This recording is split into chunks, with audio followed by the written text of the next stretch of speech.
तो कैसे हैं दोस्तों आप लोग। आई होप कि आप लोग ठीक होंगे और अच्छे से स्टडी कर रहे होंगे। तो दोस्तों आज के इस वीडियो में मैं आपको बताने वाला हूं कि आप बड़ी संख्या से छोटी संख्या में भाग किस प्रकार से कर सकते हैं। तो अगर आपको ये वीडियो अच्छा लगे तो वीडियो को लाइक एंड चैनल को सब्सक्राइब जरूर कीजिएगा। तो चलिए वीडियो को स्टार्ट करते हैं।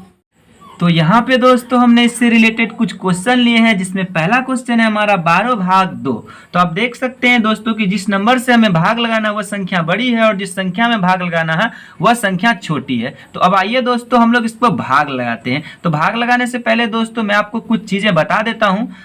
बताना यह है दोस्तों कि 12 का भाग जैसे आप 2 में लगाएंगे तो आप इस भाग करने के प्रोसेस को बंद कब कर सकते हैं। तो भाग करने के प्रोसेस को बंद करने के 3 नियम है। पहला नियम यह है दोस्तों कि जब आप 12 का भाग 2 में लगाएं और शेषफल 0 बच जाए तो आपको भाग करने के प्रोसेस को बंद कर देना है। ठीक, एक नियम। दूसरा नियम यह है कि जब आप भाग करें 12 का भाग 2 में लगाएं तो जब शेषफल रिपीट होने लगे तब आपको भाग करने के प्रोसेस को बंद कर देना है। रिपीट होने का मतलब जैसे 12 है, यहाँ पे 12 का भाग 2 में लगाएं, शेषफल यहाँ पे मान के चलिए 4 आ गया, फिर उसके बाद थोड़ा देर आप आगे बढ़े तो फिर आपको शेषफल के रूप में 4 दिख गया, तो ये क्या हो गया कि शेषफल रिपीट हो गया। तो ऐसे में आपको क्या कर देना है, अपने भाग करने के प्रोसेस को बंद कर देना है। और तीसरा और आखिरी नियम क्या है दोस्तों, तीसरा नियम यह है कि जब आप 12 का भाग 2 में लगाएं तो शेषफल के रूप में ये नंबर खुद 2 आपका आके बच जाए, यानी कि यही 2 नंबर अगर बच जाए शेषफल में तो आपको भाग करने के प्रोसेस को वहां पे बंद कर देना है। ठीक है दोस्तों, तो ये आपके 3 नियम है, उन तीनों नियम को हम लोग इन 3 क्वेश्चन में अप्लाई करके देखेंगे, जिससे आपको बहुत ही अच्छे तरीके से समझ में आ जाएगा। तो आइए दोस्तों अब हम इसे शुरू करते हैं। तो 12 का भाग हमें 2 में लगाना है दोस्तों, तो हम क्या करेंगे, 12 के टेबल में तो 2 आएगा नहीं। जब 2 आएगा नहीं तो हम क्या करेंगे, 12 को अगर एक बार भी पढ़ते हैं तो 12 आता है, जो कि 2 से बड़ा है। तो बड़ा तो हम नहीं ले सकते, तो हम 12 को 2 लाने के लिए कितना बार पढ़ेंगे, 0 बार पढ़ेंगे। ठीक है दोस्तों, क्योंकि किसी भी नंबर को अगर 0 बार पढ़ते हैं तो 0 आता है। 12 को 0 बार पढ़ेंगे तो कितना आएगा, 0 आएगा। तो हम वहां पे 0 लिख के यहाँ भी 0 लिख लेंगे और उसके बाद 2 में से 0 को माइनस कर लेंगे तो 2 आ जाएगा। ठीक है दोस्तों, इसके बाद अब आपको क्या कर लेना है।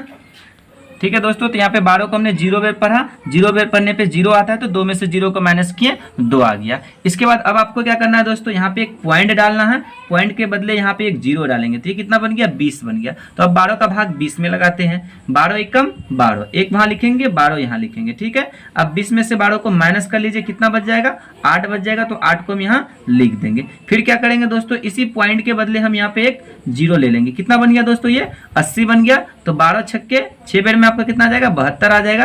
तो हम इस 72 को यहाँ पे लिख देंगे। ठीक है दोस्तों, तो 80 में से 72 को माइनस करेंगे, कितना बच जाएगा आपका, 8 बच जाएगा। तो 8 को हम यहाँ पे लिख देंगे। तो अब आप देख सकते हैं दोस्तों कि शेषफल यहाँ पे हमारा रिपीट हो रहा, क्योंकि इससे पहले भी हमारा शेषफल 8 बचा था और यहाँ भी हमारा शेषफल 8 बच गया। तो इसका मतलब अब आपको भाग करने के प्रोसेस को बंद कर देना है। ठीक है दोस्तों, शेषफल हमारा रिपीट हो गया, तो इसका आंसर जो है 0.16 हो जाएगा। ठीक है दोस्तों, अब आइए हम लोग सेकंड क्वेश्चन सॉल्व करके देखते हैं। तो सेकंड क्वेश्चन क्या है दोस्तों, हमारा 16 भाग 3 है। तो आइए अब हम इसको सॉल्व करते हैं। तो ये भी जो दोस्तों बड़ा नंबर और ये छोटा नंबर है, तो हम क्या करेंगे, इस 3 को लाने के लिए 0 बार पढ़ेंगे 16 को, तो 0 बार पढ़ेंगे तो 0 आएगा, तो यहाँ पे 0 लिख देंगे। अब इसको क्या करेंगे, 3 को 0 से घटा देंगे तो 3 आएगा। अब आपको क्या करना है, एक पॉइंट यहाँ डालना है, उसके बदले में यहाँ पे आपको एक 0 लेना है। तो ये 30 बन गया, तो 2 बार में 32 आता है, तो एक बार पढ़िए 16 के टेबल को, 16 एकम 16। और फिर उसके बाद क्या करेंगे, 30 के नीचे 16 लिख करके हम इसको माइनस कर लेते हैं। 10 में 6 जाएगा 4 और 2 में 1 जाएगा 1। ठीक है दोस्तों, कितना बन गया, 14 बन गया। अब क्या करिए, इस पॉइंट के बदले फिर से एक 0 आप यहाँ पे उतार लीजिए, 140 हो गया। तो 16 को 8 बार पढ़ सकते हैं हम, 16 8 128, तो यहाँ पे 8 लिख लीजिए और यहाँ 128 लिख लीजिए। उसके बाद इसको माइनस करेंगे दोस्तों, तो ये आपका 12 बन जाएगा। ठीक है, ये क्रॉस हो जाएगा। फिर इस पॉइंट के बदले हम यहाँ पे एक 0 ले सकते हैं, तो ये 120 बन गया। तो कितना बार हम पढ़ सकते हैं, 16 पंचे 16 छक्के 96 और 7 बार में 112 आ जाता है, तो 16 सत्ते 112। तो हम यहाँ पे क्या लिख लेते हैं, 112 लिख लेते हैं।